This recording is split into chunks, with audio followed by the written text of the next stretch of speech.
How to take the assessment. Now, it's not so important that you keep the meditation, the flexibility tests with the physical test, but it is important that with the 5 exercises in the physical test that you do those in the exact order prescribed. The reason being is that each successive exercise is going to be harder than the one before it. Okay? So for example, if you do the run one day and then you do the other exercise on another day, you're not truly going to be testing your strength or your cardiovascular output. So we want to look at all 5 of these in tandem. Okay? Now the way to do it is you'll hit an exercise and then you'll give yourself relatively close to full recovery.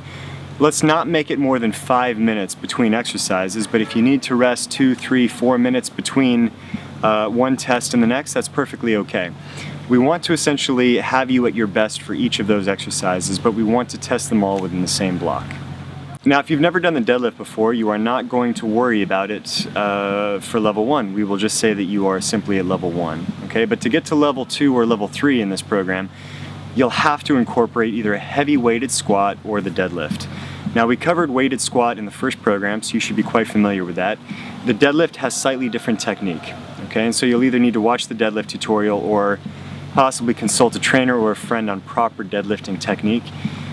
This becomes crucial for graduating up into level 3 and then even into lightness training down the road, because it conditions the body in specific ways needed to protect you from some of the ballistic stretching and more aggressive types of movements that we have in lightness training.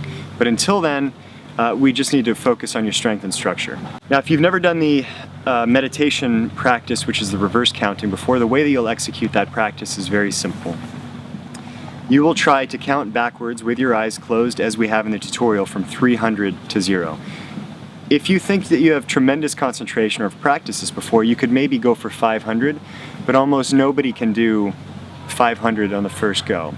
So I want you to start at 300, and the simple test is this. If you have any lapse in focus between 300 and 0, you are simply at a level 1 for that practice. If you are able to count directly down from 300 to 0 with no mistakes, and you've kept that number in the center of your forehead the whole time, you're at level 2. Okay, now this does not mean that once you go into your program and customize the program very soon that you're doing 300 count. It means if you can't do 300, you are starting at 100, from 100 to 0, until you can do that consecutively 5 times. Okay, not the same sitting, but maybe over the course of 1 to 2 weeks in terms of every attempt that you make. Once you accomplish that, then you go up to 200 to 0 in practice. Okay? So for the other test, for the breath count, take a stopwatch or look at your wristwatch, and you're going to exhale completely before you start.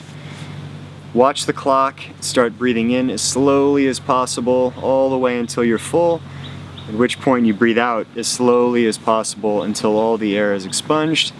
You do not hold your breath, so when you pull it in, you don't hold your breath. When you exhale, there's no out retention or breath hold there either. So it's continuous breathing. If you have not practiced this before, you will feel at some point like you're gasping for air. That's part of the game, but we want the cycle to be clean, the same length of the inhale as we have for the exhale. So you guys definitely want to push the limits for the test, but you don't want to game it, okay? Because you're going to be the one that actually has to do the workout after you get the prescription. So if you're cheating your repetitions, if you're pushing yourself like mad to try to get, one more rep, and you start to cheat the rep, or you squeeze out a few more burpees, it's okay if the form is okay, but you're going to have to do all these with correct form during the workout, and so we really want an accurate reading. So what constitutes good form on a push-up? You should come down so that your chest from the ground is only a couple inches maximum, okay? With the arms fully locked out at the top, that's 1 full repetition, okay?